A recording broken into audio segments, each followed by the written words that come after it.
Assalamualaikum.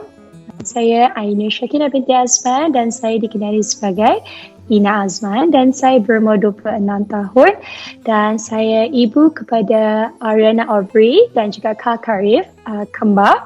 Dan Ariana Aubrey dan Kak Karif berumur 5 tahun dan nama suami saya Kaiser Gurmin Abdullah.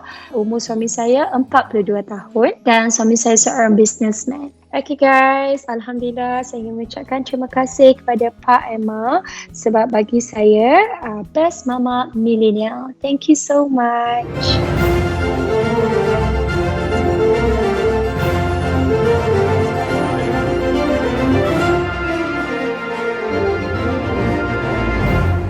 Bersiaran secara langsung menerusi Facebook dan juga YouTube majalah Pak Emma buat julung kalinya. Pak Emma menganjurkan Pak Emma Galamams yang diinspirasikan bersama Setafil, sebuah program anugerah digital yang memberi penghargaan kepada 20 mama milenial yang bukan hanya mempunyai pengaruh yang kuat di sosial media, malah mereka memberi banyak inspirasi buat ibu-ibu di luar sana. Assalamualaikum semua, saya Dr. Stay, host anda untuk hari ini dan sedar tak sedar dah 18 anugerah kita serahkan kepada mama-mama sepanjang Pak Emma Galamams ni, dan semakin hampir kita kepada penghujungnya. Dan terus terang cerita, banyak yang saya dah pelajari sepanjang saya jadi host, sepanjang saya interview mamis-mamis hebat ni, dan agak sedih sebenarnya hosting saya dah nak sampai ke penghujungnya. Tapi kalau mami-mami semua suka saya punya hosting, bolehlah mesej Pak Emma cakap, we love Dr. Say, we want only Dr. Say, we don't want anyone else. Mungkin nanti lepas ni anugerah lain muka saya jugalah menghiasi anugerah Pak Emma ni lagi. Pitching di situ. Okey. Pak Emma Galamams yang diinspirasikan bersama Setafil memperkenalkan Setafil Baby with Organic Calendula Range dan juga Setafil Baby Regular Range yang mempunyai formula untuk melindungi kulit anak anda daripada iritasi, kering dan juga kulit sensitif. Setafil adalah hypoallergenic, bebas paraben, bebas mineral dan bebas bahan pewarna sesuai dengan saranan pakar pediatrik. Ia bukan sahaja boleh membantu mengurangkan masalah kulit, malah Setafil juga boleh melembutkan kulit dan juga rambut anak anda. Dan jangan lupa, macam saya selalu ulang, ada promo istimewa ongoing right now sehingga September ini. Jadi make sure mami-mami, daddy-daddy grab that promotion. Dan sambil-sambil tonton Pak Emma Galamams ni, janganlah lupa tekanlah butang like, love. Kalau boleh share video ni, dan yang paling penting subscribe lah YouTube majalah Pak Emma. Tak perlu saya nak ulas banyak dah lagi sebab tadi kita pun dah tengok dah siapa selebriti mam kita untuk hari ini. Jadi tanpa membuang masa, mari kita tampilkan penerima anugerah Pak Emma Galamams yang diinspirasikan bersama Setafil, iaitu Mami Datin Paduka Eina Azman. Hai Eina, Assalamualaikum. Waalaikumsalam. Hi Dr. Say. Thank you for having me. Itulah, first and foremost saya nak ucap tahniah sekali lagi kerana terpilih menjadi salah seorang penerima anugerah Pak Emma Galamams ni. Itu angkat sikit.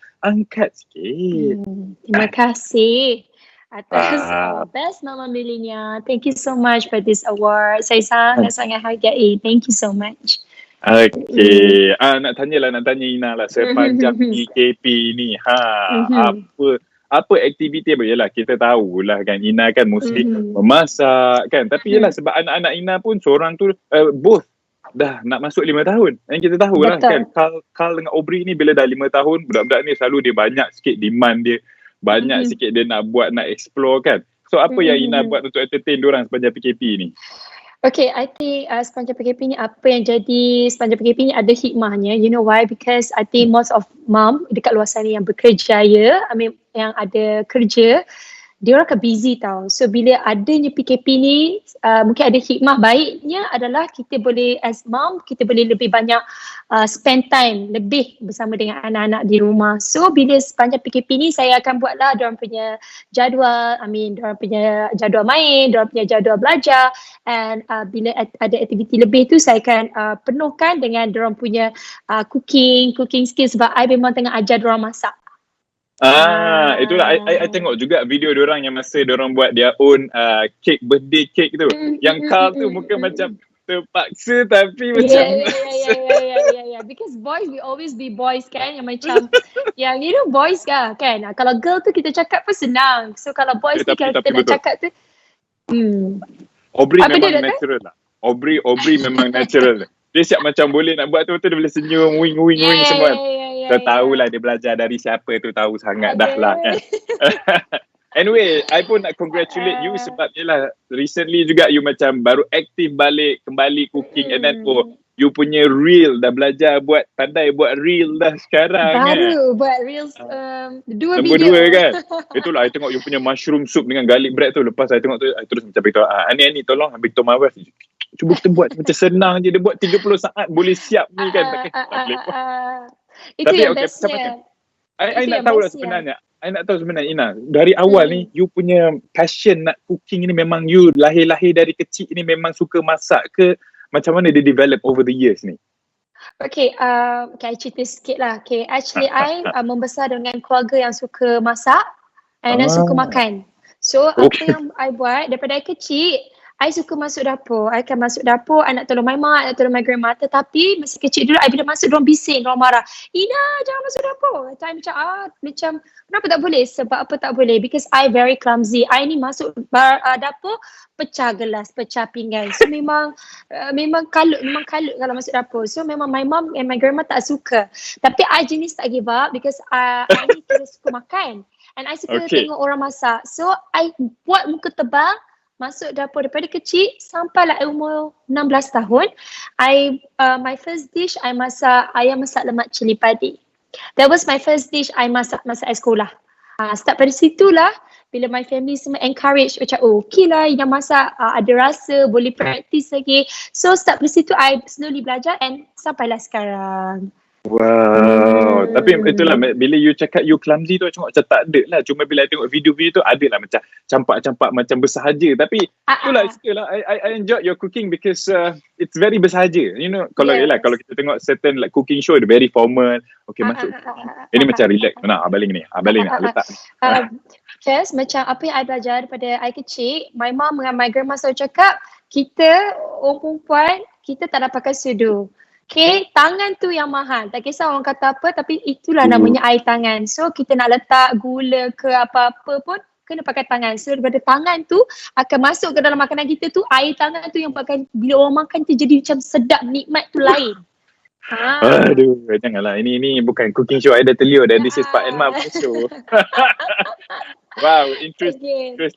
So, nak cakap tentang carry on with that. Suka tengok. I rasa di kala-kala PKP ni bila orang tengah macam buntu tak ada apa nak buat tengah down bila tengok that style of cooking mesti semua okay. This is quite nice to try. Keep it up. Thank you so much, Doctor. So sweet of you, Eina. Jadi sebelum kita teruskan dengan anugerah kita untuk hari ini, ada berita baik buat mami dan juga daddy yang sedang menonton di luar sana. Anda semua berpeluang untuk memenangi, ini dia, Cetaphil Baby Gentle Wash and Shampoo 230ml ni. Cara nak menang dia simple. Tunggu soalan yang kita akan bagi dekat ruangan komen. Jawab cepat dan tepat. 5 pemenang kita akan pilih untuk memenangi Cetaphil Gentle Baby Wash and Shampoo 230ml ni. Alright. So, tunggu. Alright. Eina, okay. I nak tanya ni lah. Sebab, yelah, you have everything. Kan? Taklah everything. Dia humble. Okay. Tapi kan, okay, you have everything. You even have pembantu kat rumah kan? Tapi most of the things that you do it yourself. Kan? You tak ada pun nak kata macam yelah kalau kita tengok video tu pun tak ada lah macam tangan maid ke pun tak ada, semua tangan you lah kan. And then itulah, apa komen Eina kepada benda ni semualah. Macam yelah, mesti orang tengok, alah dia ni boleh lah maid buat semua. Tapi you yang nak turun padang, you yang nak buat semua. Kenapa nak buat? Di sini, I rasa benda ni banyak kali I explain. Okay, macam ni. Yes, saya mengaku saya memang ada 2 pembantu. Tapi pembantu rumah ni, orang selalu salah gunakan tau. Maknanya saya tak tahu lah, ini pendapat saya.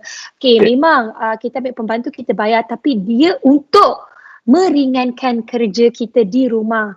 meringankan beban di rumah. Bukanlah beban, maksudnya macam kerja-kerja di rumah. Bukan like 100% leave it to them, lepaskan dekat dorang.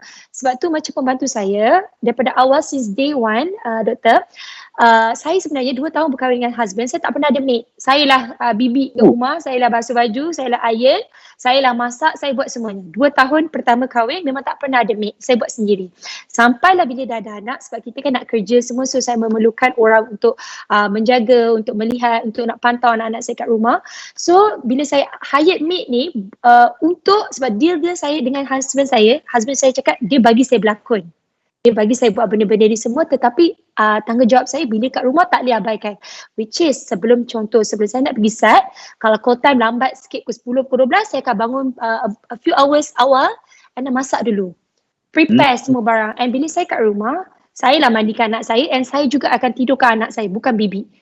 Bila saya tak ada, baru bibi akan take over benda tu. So bila kat rumah, kita as a mother kena buat benda tu. Sebab saya tahu, sebab bila saya dah keluar rumah, saya balik semua tak, time semua tak on time tau. So kesian. So bila kita ada masa nak luangkan masa bersama anak, kita buat. Bukan leave it like 100% untuk maid. Buat. Tak. Itu I setuju juga. Okay, sebab I pun ada maid previously. And then I pun selalu jugalah berkongsi macam apa yang maid I buat. Macam kadang-kadang kita bagi dia cuti seminggu sekali semua. Lepas tu banyak juga yang DM cakap, apa ni? Kenapa you bagi maid, you bagi kelonggaran ni semua dekat maid you, dekat dalam bilik maid I ada TV semua. To be honest, I think betul macam you cerita, I sangat setuju dengan you bila you cakap maid ni hanyalah pembantu, bukannya pengganti. Betul. Kan? So, tapi orang selalu mistake benda tu. Sebab just because of kita bayar gaji dorang, kita bagi makan minum, tempat tinggal, dorang kena buat semua. Itu salah. Maid, tugas dia untuk membantu, bukan mengganti position kita sebagai kira ketua dapur, ketua rumah. Faham tak? So, I tak tahu lah whether you faham tak, but itu yang I cuba nak orang faham. Macam kadang-kadang orang cakap lain, husband boleh lah masak banyak lauk pukul berapa pun sebab ada maid. Okay doktor, I bagi tahu you boleh interview my maid kalau you nak. My maid tak tahu masak. My maid sayur pun dia tak kenal. Okay, so I lebih puas hati macam ni. Bila I beli groceries, apa yang my maid buat, dia akan cuci saja. Cuci sayur, bersih-bersih. Tapi potong semua biar I yang buat. Sebab I takut sengit. Sebab I ni when it comes to cooking, I sangat particular tau when it comes to cooking. Sebab I tak nak lah macam contoh kan, potong bawang tebal, faham tak? Tak nipis, dia tak halus tau kerja. So I tak suka. So I prefer buat sendiri. Okay, to be honest, I ingat segala yang dah potong tu semua, I thought maid you. Tapi semua orang you fikir buat macam semua. tu. Wow. You can see you boleh tengok I punya CCTV kat dapur. You tahu macam mana I kan. I bergedung-gedang. Kadang-kadang 3-4 pagi doktor, my husband lapar, I masak. Tapi takkanlah kejut maid I. So I lah akan keluarkan barang, I yang kena defrost, I yang kena potong, I yang masak. Sebab I memang masak 3-4 pagi tu is like a normal routine for me. Wow, major respect lah. So jadi kepada yang sana dekat yang tengah tonton ni yang rasa yang sama pemikiran macam saya ingat, boleh lah Datin Eina dia punya ramai campak je. Tapi tak. Betapa purenya dia punya air tangan seorang isteri tu. Okay. So kita sambung next question ni. Sebab dulu I pernah buat show My Doctors dalam tahun 2018 macam tu. Lepas tu kita orang ada cover topik mengenai eczema. Ni throwback sikit lah untuk you. And then kita panggil satu pesakit tu Kak Nurul, yang mana anak dia 2 orang ada eczema yang teruk sangat-sangat kan. Ini Nurul mana ni? Yang Nurul yang dia punya husband yang Kak Nurul 2 anak tu lah, banyak sangat you tolong kan. Anak dia 2 orang, satu boy, satu girl. Sebab I ada satu orang nama Nurul yang I tolong. Yeah, this is the one lah ni lah yang nak cerita ni. Oh ya ke? Ya Allah. Lepas tu itulah. So macam macam throwback gila kan. Macam tak sangka kita punya pathway cross macam tu kan. Yes, betul. And then lepas Kak Nurul tu, you ada tolong adik Takif pula kan? Betul. I dah tolong 4 budak. Alhamdulillah kulit diorang perfectly fine. Diorang kalau you tengok gambar yang the latest, semua macam budak yang normal yang macam tak pernah ada sakit kulit. Itulah yang nak tanya you ni kan. Macam mana boleh tergerak hati you nak tolong diorang ni? And kalau boleh share lah sikit pengalaman. Sebab yelah mungkin ada 2018 ni orang tak ingat dah yang berlaku kan. Mungkin Eina boleh cerita sikit. Okay, the reason macam ni, tak tahulah ni memang sifat sebenarnya daripada jadi mak ke, tak tahulah sebab I bet you doktor kan, kalau kita anak kita luka sikit pun kita dah macam risau, kelang kabut kan. So macam anak I kan, terkoyak sikit pun macam menangis-nangis. So I cannot imagine budak-budak ni yang koyak-koyak berdarah, yang macam berai kulit semua tau. So I macam kesian. One day ada orang DM cakap, salam boleh tak tolong budak ni, kesian dia. Kulit dia sakit teruk, berdarah-darah, tak boleh nak tidur, menangis-nangis. Yelah macam imagine macam mana nak tidur dalam keadaan badan berlumuran darah, melecek-lecek semua tu kan, because of the eczema kan. And then I pun macam okay lah, I pun suruh my sister contact, tanya macam mana nak dapatkan kontak, and I memang tahu ada satu klinik pakar, sebab I takkan simply tolong. Contoh kalau orang cakap tu boleh tolong tak orang penyakit jantung, sebab I tak tahu siapa doktor spesialis dia. Macam eczema, siapa-siapa pun lah ada masalah kulit eczema boleh PMI, because I tahu how to cure, macam mana nak sembuhkan. Sebab I dah tolong 4 budak-budak baby, semuanya kulit memang elok sangat, memang sembuh betul-betul. Sebab bila first time I jumpa diorang, sebab I buat pergi jumpa, sebab I prefer menolong depan mata, sebab I nampak. I tak prefer like macam salurkan duit macam tu. Salurkan duit, sebab kadang-kadang bukanlah kata apa, takut benda tu pergi ke tempat lain tak sepatutnya ke apa kan.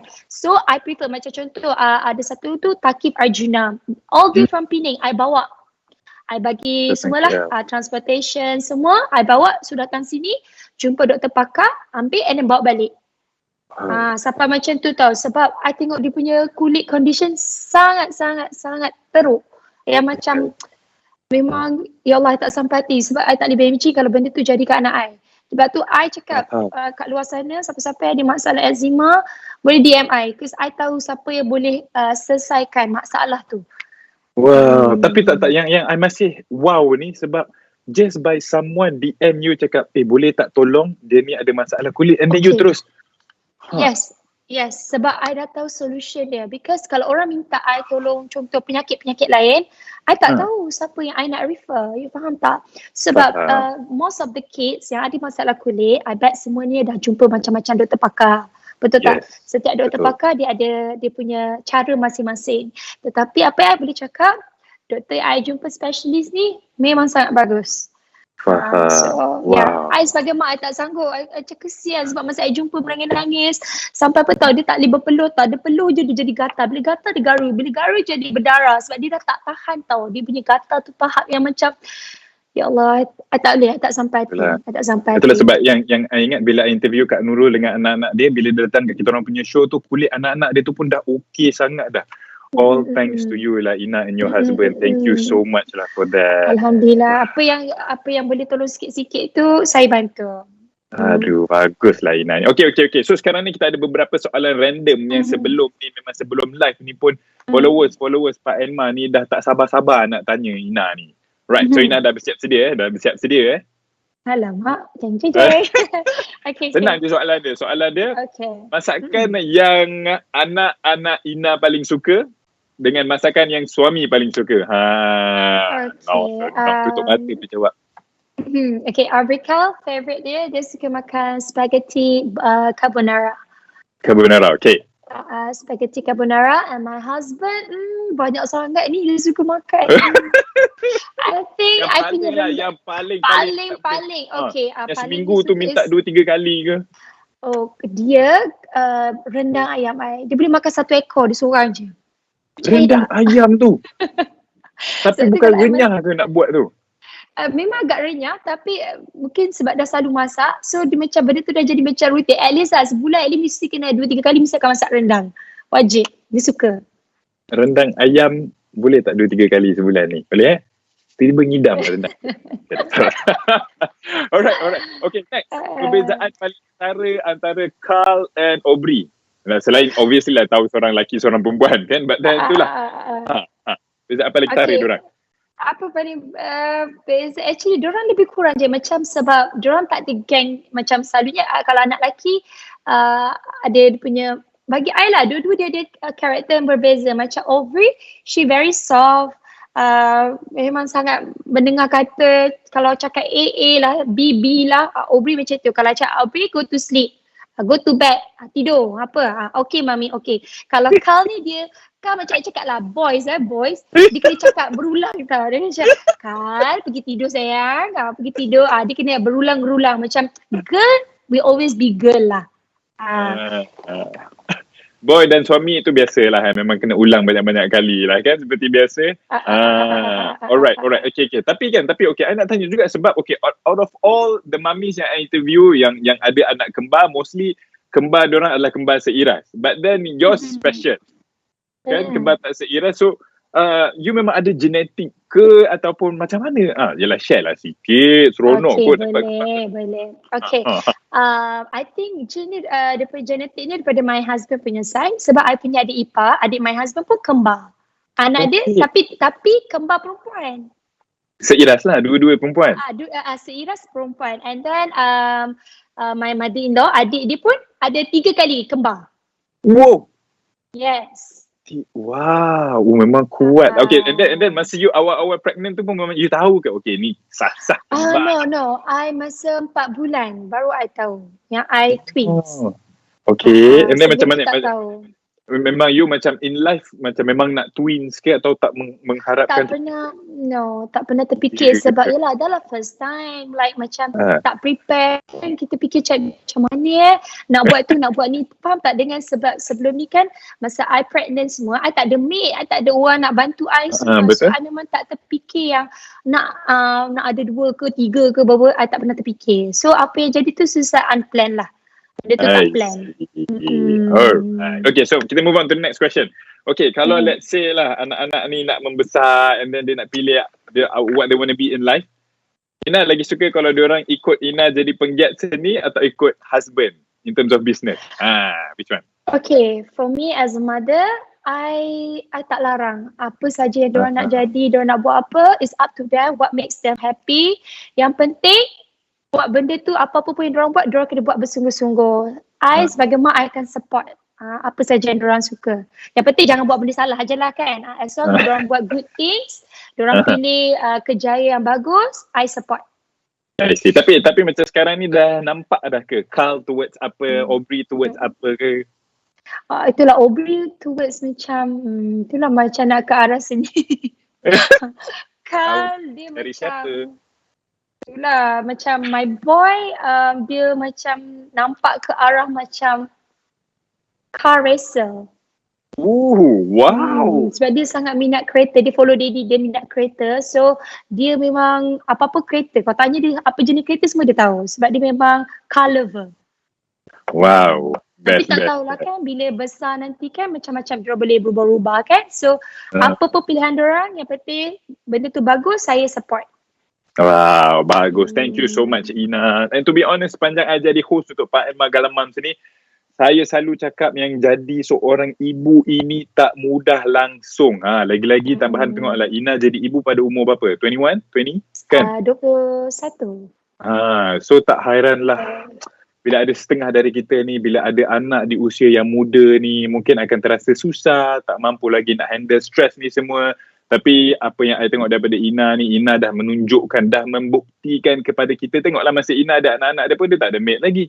Tapi she managed to handle, bukan 1 tau, 2 tu, buy 1 free 1 punya anak ni. It's not easy to handle. Itu masa pregnant. Okay, so nak tunjuk something dekat korang. Jom mari kita tengok kejap video ni.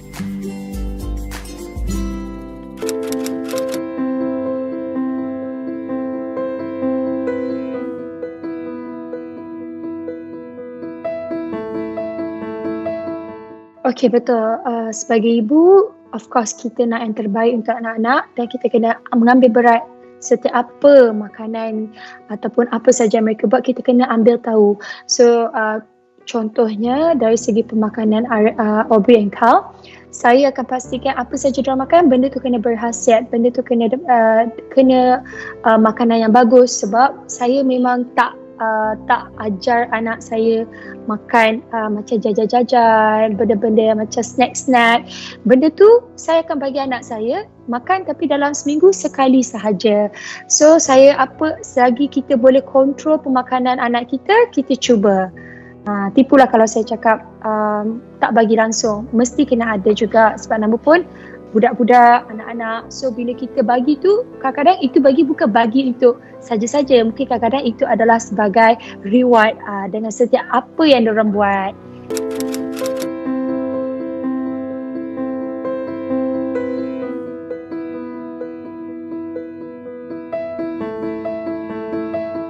Actually bila dah masak hari-hari untuk anak-anak, kadang-kadang kita sebagai mak, kita akan jadi buntu. Kita tak tahu nak bagi anak makan apa. Tapi untuk mengelakkan benda tu terjadi, apa yang saya buat, saya akan listkan dalam buku. Hari ni, contoh hari Isnin, saya akan bagi dia contoh spaghetti. Hari Selasa, saya tak akan bagi mi spaghetti, saya akan bagi makan nasi. Sebab saya nak setiap pemakanan anak saya tu seimbang. Maknanya dia kena, setiap kali food tu dia mesti kena ada karbo, kena ada protein dan kena ada veggie. So baru diorang punya pemakanan diorang akan jadi lebih seimbang. So as a mother, saya akan cubalah schedulekan supaya diorang tak jemu, supaya diorang tak boring dengan makanan-makanan yang saya hidangkan.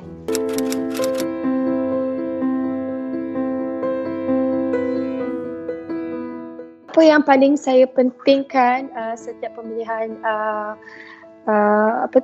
barang-barang untuk anak-anak? Of course, kita nak pilih benda yang dah sedia maklum, orang tahu benda tu bagus. Maknanya, sebab saya ni sejenis yang tengok review. Apa saja produk untuk anak-anak, especially melibatkan anak-anak saya memang sangat particular. Saya akan tengok benda tu daripada tak ada bahan-bahan terlarang, benda tu selamat untuk digunakan.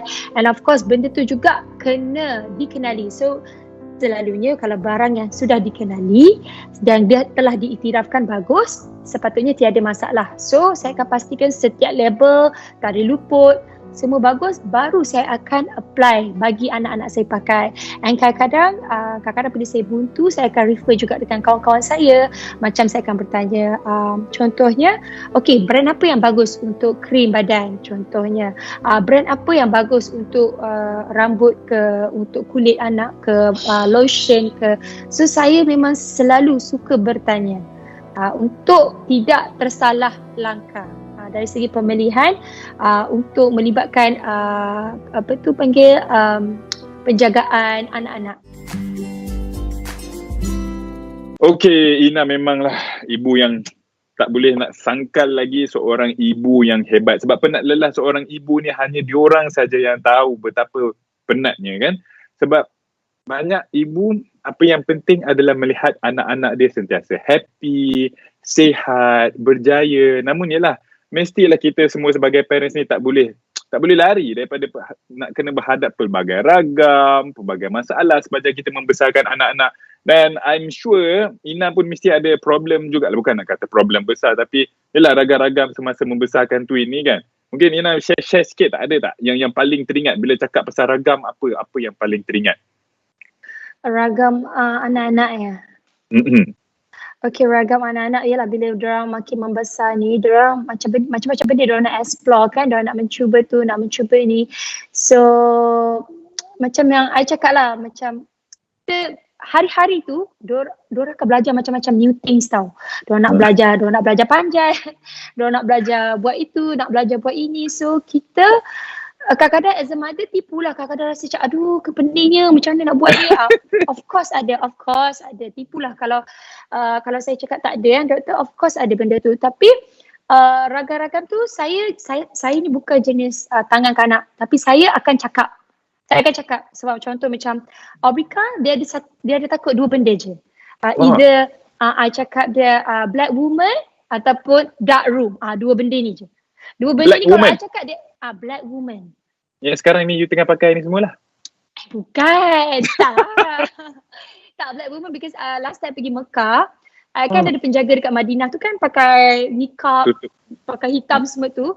So dia pernah tegur my boy, Kak Kari. Cakap tak boleh main iPad dalam masjid, tak boleh. So dia macam Okay. terus dia takut tau. Dia terus takut sampai Wow. sekarang benda tu dia teringat tau. So sekarang ni kalau dia nak buat perangai, kalau Afrika dia macam notice sikit kan, I akan cakap macam tu je. You want mommy call black woman? Labaikallah. Lepas tu dia akan senyap. Dia cakap okay I behave. Wow. So I tak perlu nak marah-marah, jerit-jerit, tak perlu. I just cakap okay I call lah.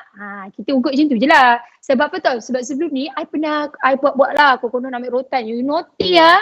Tak takut. Sumpah tak takut. Tapi bila I cakap black woman, jadi doktor.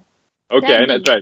Black woman dengan dark room Okay, dua Dark ni. room. So pada mami-mami di luar sana, boleh cuba tips Ina ni. So setiap orang berbeza. Faham. Dan bila kita bercakap mengenai ragam ni, yang best dengan Pak Emma Galamams ni, bersama Setefil kita juga concern pasal ragam dan juga masalah anak-anak anda. Jadi untuk hari ini kita bersama dengan dietitian. Dah lalang Ina kan selalu masak-masak. So kita pun nak interview dietitian lah, Miss Indra Balaratnam, yang akan mengulas tentang pengambilan makanan sihat bagi bayi dan kanak-kanak serta apa yang mami dan daddy perlu ketahui. Jom kita tengok video ni.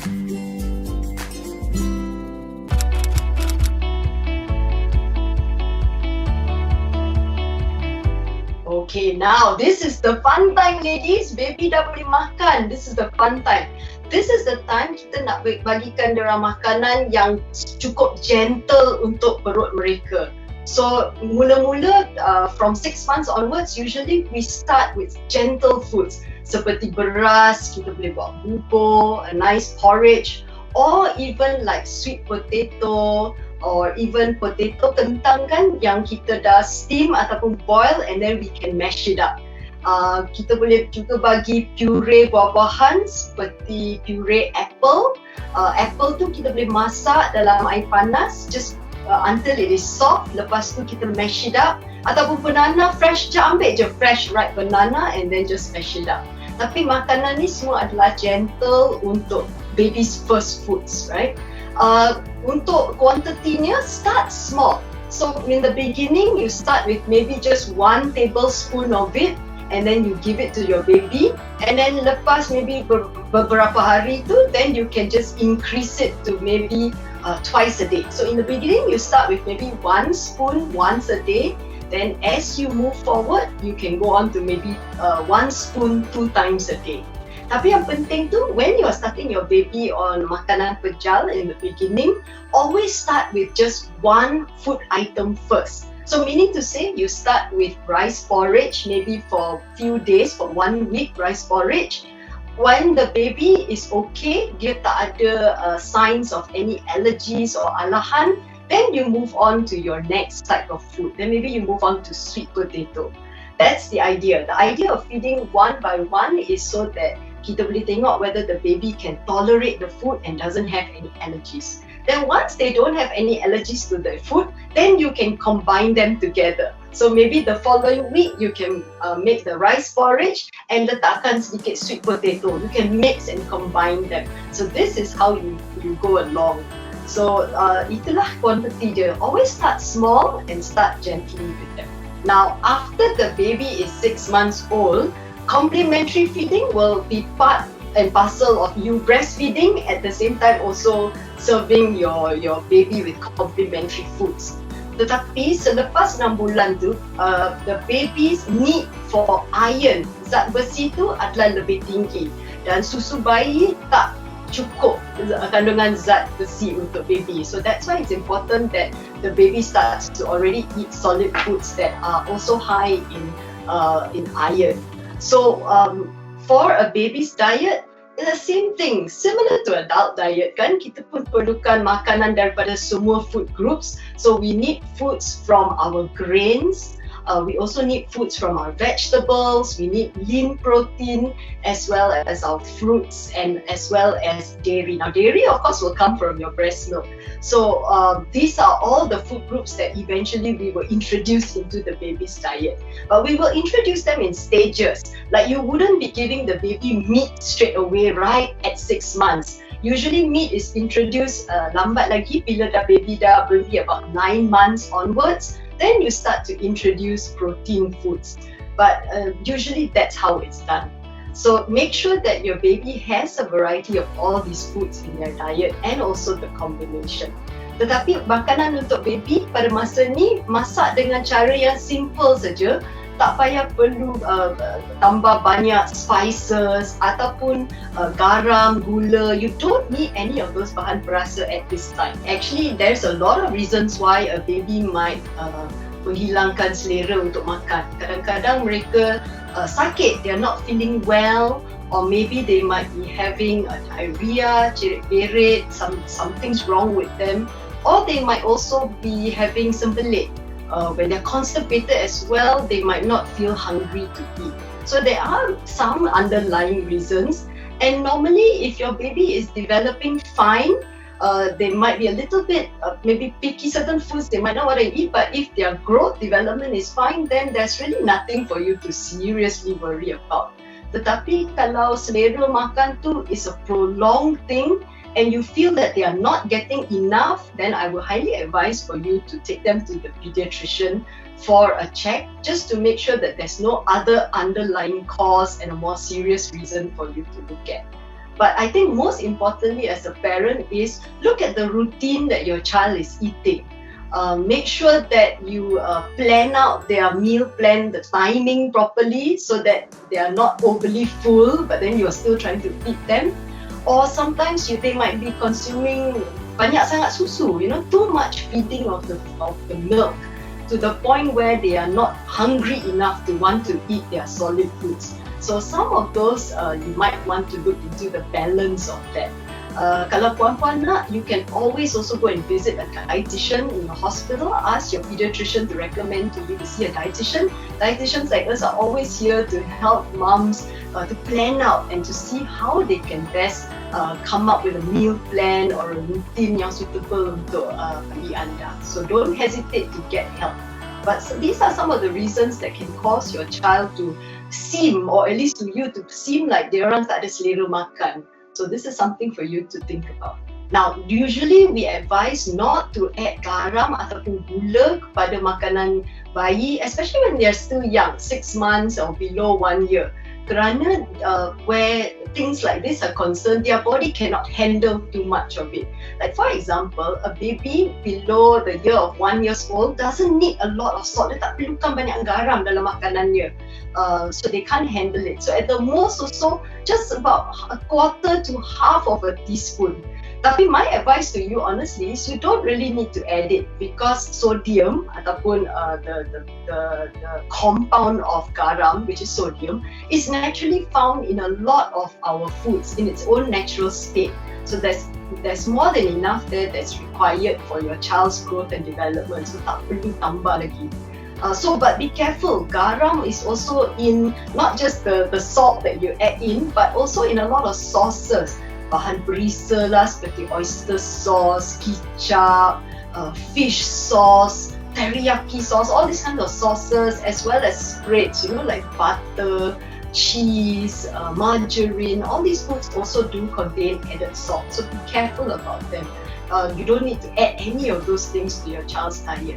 And then untuk gula juga, you must be careful about gula, because gula tu actually dia macam empty calories, kalori kosong. Dia membagikan makanan rasa manis, tetapi kandungan nutrisi dia memang kurang. So, and then lagi pun makanan yang bergula tinggi usually are also junk food, like desserts, soda drinks, sweet drinks. So you don't really want to give your child too much of the taste, rasa manis tu.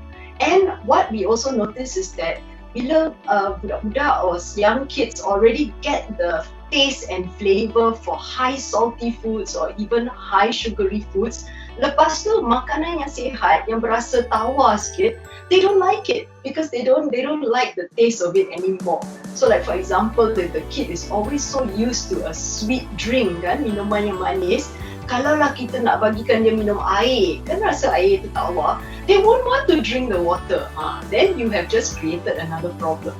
So my advice to you is, while they are still young, there's no need to add too much of any of these things, because physically it's not good for them, and also from the taste standpoint it's also not good for them.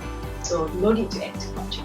Okay, now most importantly, kalau anak-anak tu mengalami cerit-berit kerap, where they are really having very serious diarrhea, I would highly advise you to take them to see the doctor, because one of the side effects of severe cerit-berit is actually dehydration. Okay, so you might want to definitely take them to see the doctor. But if the diarrhea is very, very mild, then maybe you can look at the food that you're giving them. Give them gentle foods such as bubur nasi. That will help to at least ease the diarrhea a little bit.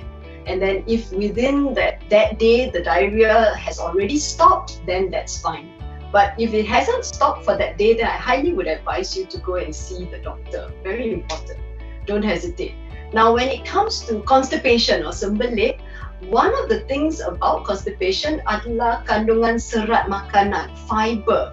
So if your child is not eating enough fiber in the form of fruits and vegetables, then you might want to make sure that you include that into their diet as well. Alright? And then lagi pun, one of the side effects of constipation is when a child is also not active. So kalau boleh, bagikan kanak-kanak banyak bermain, biar dia aktif. That will really help with the motility, the movement of their intestines as well.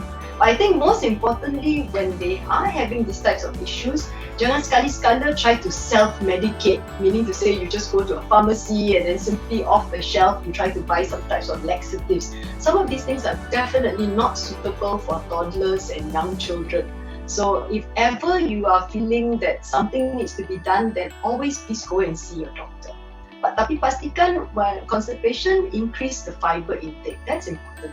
And lebihkan minum air. So cut down on drinking too much of all the sugary drinks and make sure that they drink sufficient water. That's very important. This one memang penting. Indra selalu advise parents, orang yang paling menjadi inspirasi kepada attitude pemakanan anak-anak mereka adalah parents sendiri.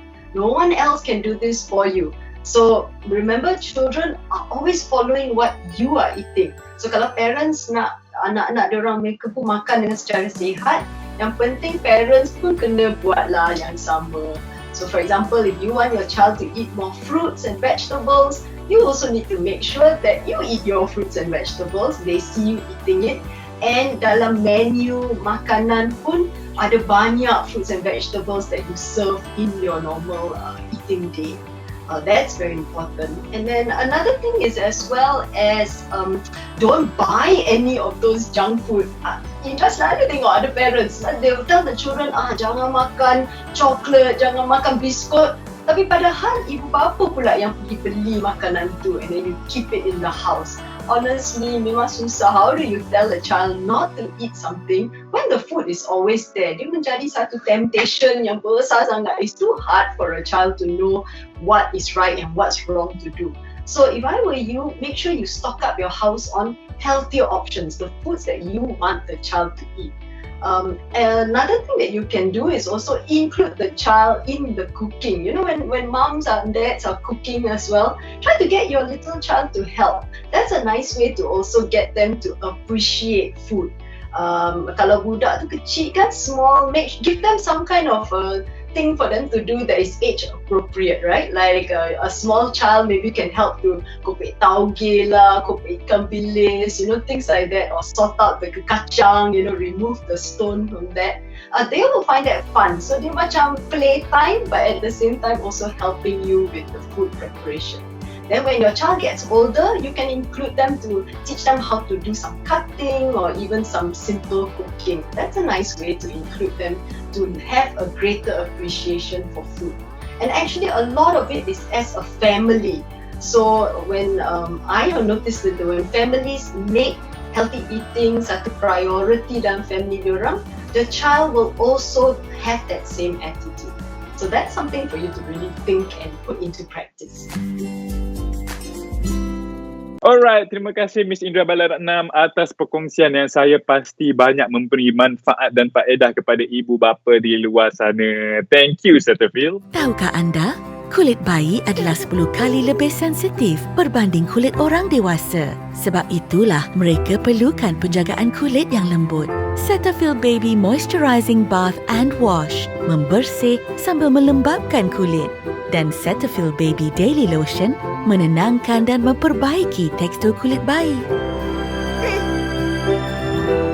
Bayi anda kekal sihat dan gembira dengan Cetaphil Baby.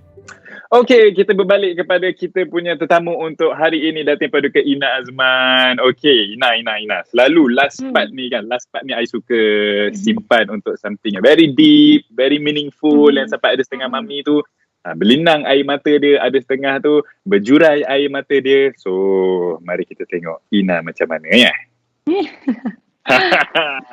Okey lah, sebab selalu last ni I simpan soalan yang agak dekat lah dengan kita semua kan, sebagai parents ni kan, pasal anak-anak kita kan. And then macam kita tengok lah, Eina pun banyak membentuk anak-anak Eina. Eina banyak spend time dengan anak-anak Eina yang macam bila I tengok diorang pun macam very appreciative of who you are, sebab macam you are always around kan. So mesti you pun bila you dah selalu dengan anak-anak you, mesti you ada harapan agar bila anak-anak you besar nanti, you want them to be like how.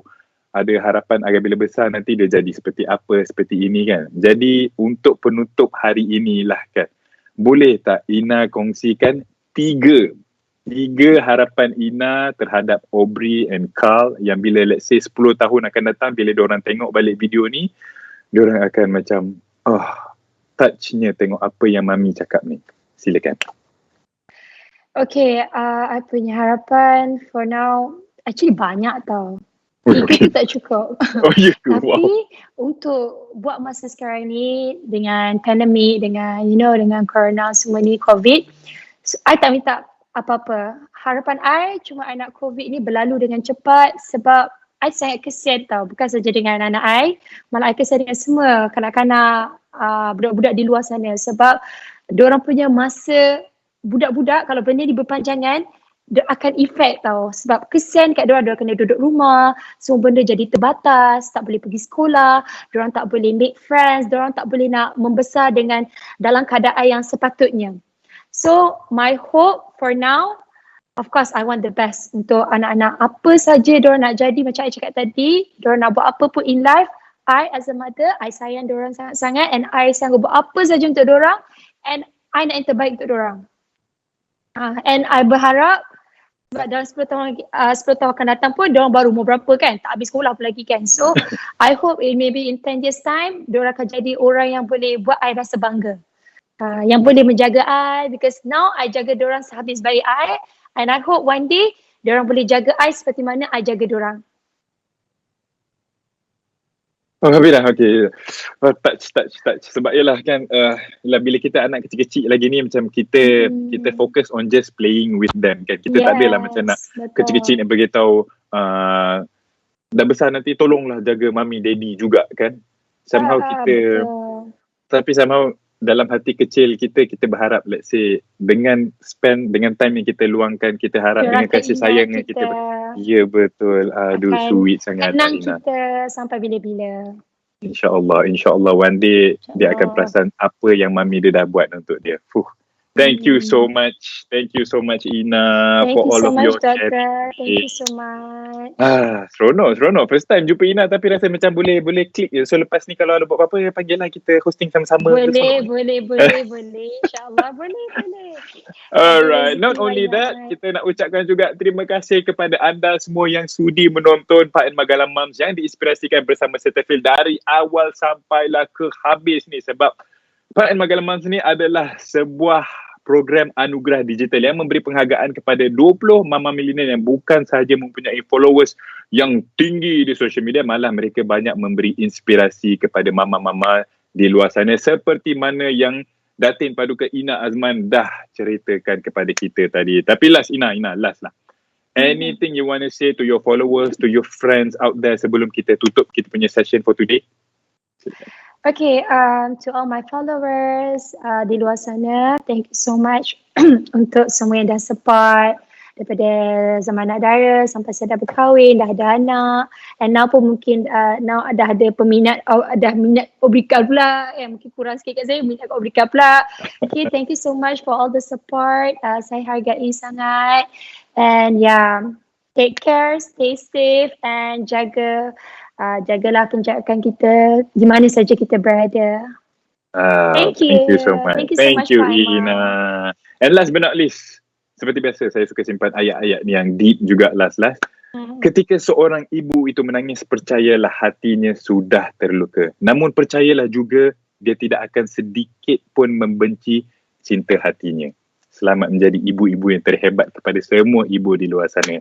So with that, selamat tinggal. Assalamualaikum. Hingga kita berjumpa lagi. Take care, stay safe, and bye-bye. Bye.